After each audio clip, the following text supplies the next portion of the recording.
চাওক এতিয়া আপনার দুর্গা পূজা গ'ল, এতিয়া আপনার লক্ষ্মী পূজা কালী পূজা আছে। বিভিন্ন মানুহবিলাকে কালী পূজা লক্ষ্মী পূজা উৎসৱ পাতে। তাততো আমাৰ বিৰোধা নাই, কালী পূজা লক্ষ্মী পূজা বিৰোধা আমাৰ কৰিব লাগে কাৰণে পোৱা যাওক আমাৰ হিন্দু উৎসৱ। কিন্তু হিন্দু উৎসৱৰ নামত মুকলিভাৱে একাংশ যোৱা চলাই আছে, মুকলিভাৱে দাইচ। এইকাৰণে আমি দাইচৰ বিৰোধিতা কৰিছোঁ। বিভিন্ন সনাতন বিভিন্ন জাতি সংগঠন বিভিন্ন সংগঠন ঢেকীয়াজুলি ৰাইজে বিৰোধিতা কৰি আছে যোৱাৰ। কিন্তু আমাৰ বৰুণ বৰুৱা কাষ্ট ছাৰৰ SP ছাৰৰ নেতৃত্বত যোৱাবিলাক চব বন্ধ হৈছিল, চব বন্ধ হৈছে। আমি ভাবি যোৱা বন্ধ হৈছে, কিন্তু নতুনকৈ একমাহ ডেৰমাহ ধৰি যোৱাবিলাক খোলাৰ আমাৰ অৱগত হৈছে। এইকাৰণে আমি প্ৰশাসনক দাবী জনাইছোঁ এই যোৱাগিলা বন্ধ হওক। আৰু একাংশ দুষ্ট চক্ৰই যোৱাগিলাকে কিছুমান মিলাই মাৰি আছে। কাক মিলাই আছে, মিলাই মাৰি আছে আমি এইটো জানিব লাগে। আজি আমাৰ চাহ জনগোষ্ঠীৰ ভাইগিলাকে বনাজ পায় দুৰ্গা পূজা কালী পূজা, কিন্তু এই চাহ জনগোষ্ঠীৰ ভাইগিলাক লুটাৰ কাৰণে একাংশই বাগানে যোৱা পাতিছে।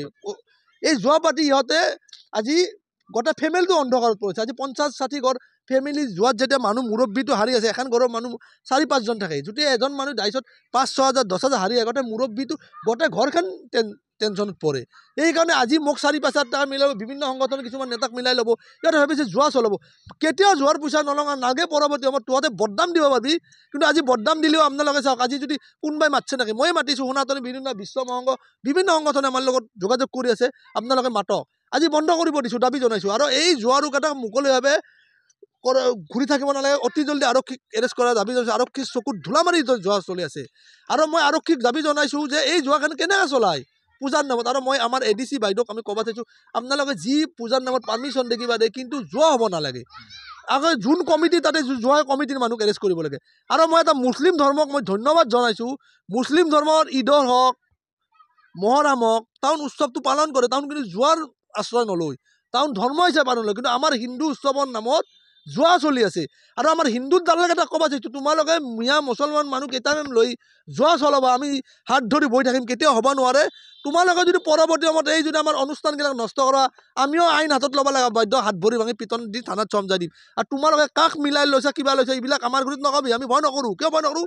তোমালোকে বেয়া কাম কৰিব, আমি প্ৰতিবাদ কৰিম। তহঁতৰ পিছত কোন আছে? আৰু তোমালোকে এইটো অপপ্ৰচাৰ নচাবা, সংগঠন মিলাই লৈছোঁ, প্ৰশাসন মিলাই লৈছোঁ, এই দুষ্ট চক্ৰবিলাকৰ এইবিলাক অপপ্ৰচাৰ নচলাব। আৰু আপোনালোকক কৈছোঁ, য'ত জেগাত মেলাৰ নামত যদি পূজাৰ নামত দাইচ হয়, আপোনালোকে ৰাইজে আহি ধৰি পিটন দি আৰক্ষীক চমজাই দিয়ক। ইহঁতে কোনোকো মিলাই লোৱা নাই, ইহঁতে মিছা কথা, ইহঁতে অপপ্ৰচাৰ চলায়। আৰু ইহঁতৰ কোৱালিটি নাই যোৱাৰ। কোনোবা সংগঠনৰ লিডাৰক কোনোবা প্ৰশাসনক মিলাই ল'ব। ইহঁতে দুষ্ট চক্ৰভাৱে একাংশই মুকলিভাৱে বজাৰ চলাই আছে আৰু সমাজখন ধ্বংস কৰি আছে। আৰু এই যোৱাৰ কাৰণে কি ক্ষতি হয় আপোনাক এটা মই কৈ দিওঁ, মন্দিৰ চুৰ হয়, নামঘৰ হয়, মছজিদত চুৰ হয়। খালি হাৰি মানুহ এটা বেয়া কাম কৰিব লাগে। এইকাৰণে একাংশই 2 পইচাৰ লাভৰ কাৰণে আমাৰ হিন্দু নেতাও ইহঁতৰ লগত জড়িত হৈ যায়। এইকাৰণে মই কৈছোঁ প্ৰশাসনক উচিত তদন্ত কৰি এইবিলাক যোৱা বন্ধ হ'ব লাগে। আৰু পৰৱৰ্তী যদি বন্ধ নহয়, আমি ইহঁতক হাত ভৰি ভাঙি পিটন দিয়াৰ থানাত আমাক সময় নালাগে কিন্তু।